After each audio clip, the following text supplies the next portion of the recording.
New details tonight in a cold case homicide more than 40 years later. A man found dead in 1979, but not reported missing until 2014.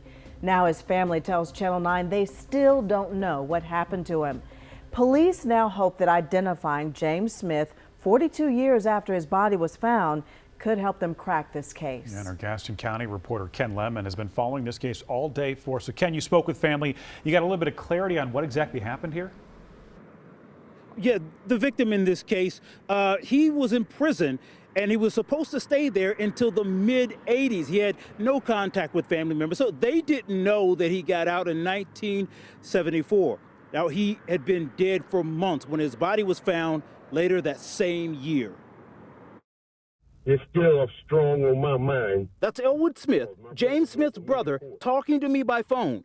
He's happy to now know what happened to his brother, but still desperate to know who killed him and why. I can't understand how he just disappeared off the face of the earth and nobody never said anything. Elwood searched on his own for his brother for 6 years before reporting him missing in 2014.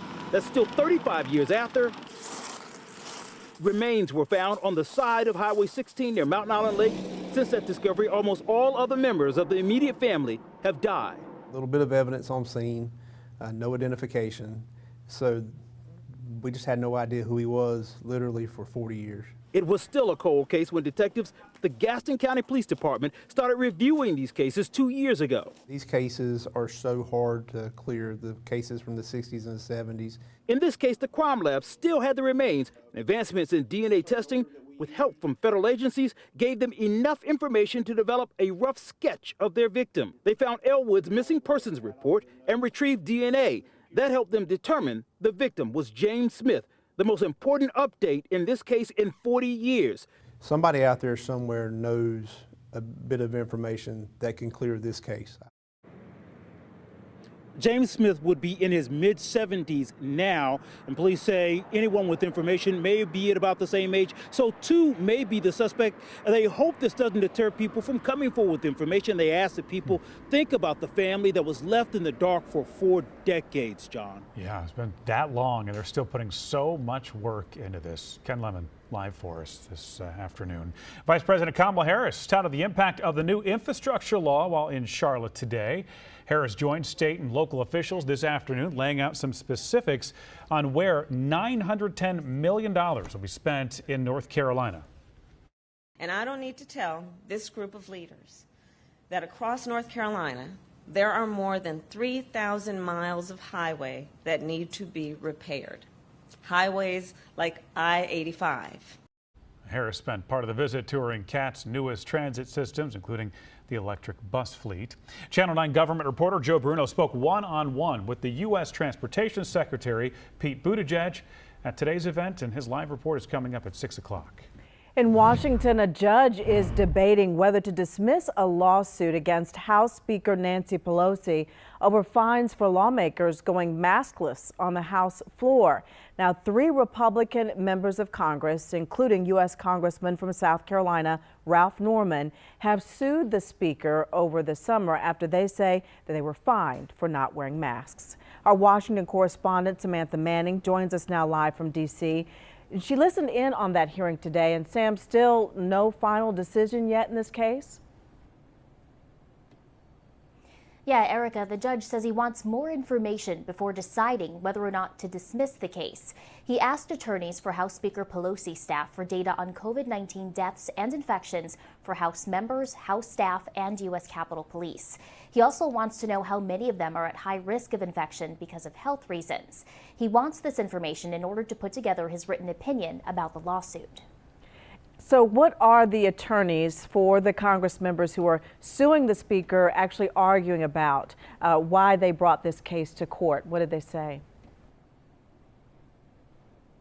Yeah, so attorneys for the Republicans behind the lawsuit argue the mask requirement suppresses expression, and they say the fines unfairly take money out of the lawmakers' paychecks. Now, keep in mind, the House voted to impose fines for members who violated the mask requirement, which was recommended by the attending physician. And attorneys for the Speaker today argued the mask rule was in response to a public health need. Now, staff for Congressman Ralph Norman's office declined to comment about today's hearing. Okay, we know you'll let us know the outcome of that case. Thank you. There's a new survey that says most vaccinated adults plan to get their booster shots. 60% of people polled by the Kaiser Family Foundation say they either plan to get their booster shot or they already have. People who identified as Republicans, as well as young, Black, and Hispanic people polled, say they are less likely to get their booster shots. And overall, faith in the vaccines appears to be falling. Just 48% of people report feeling optimistic about vaccines. That's down from 66% at the start of the year. With rising cases across Europe, Germany could become the latest country to require vaccines. Incoming chancellor plans to implement a mandate with some tough restrictions for unvaccinated people. Austria became the first European country to require them for all adults last month. The worker shortage we've been experiencing is forcing some changes over at the Mecklenburg County Jail. The detention center will transfer nearly 24 juvenile inmates out of the facility. As Channel 9's Mark Becker reports, the sheriff says he had no other choice. For almost 2 years now, this jail facility in North Charlotte has housed juvenile inmates while they wait for their court cases to play out. But now the sheriff says about 24 of those inmates will be transferring out because he needs some of the detention officers who work here to handle what he calls a dire situation at the county's main jail. From the time it opened early last year, this has been a model facility for juvenile jails, offering a range of programs for teenage inmates from Mecklenburg and other counties. But now the sheriff says they'll be moving 23 of those inmates from those other counties out so that he can transfer detention officers to the main jail, where there's been a growing shortage of staff and morale.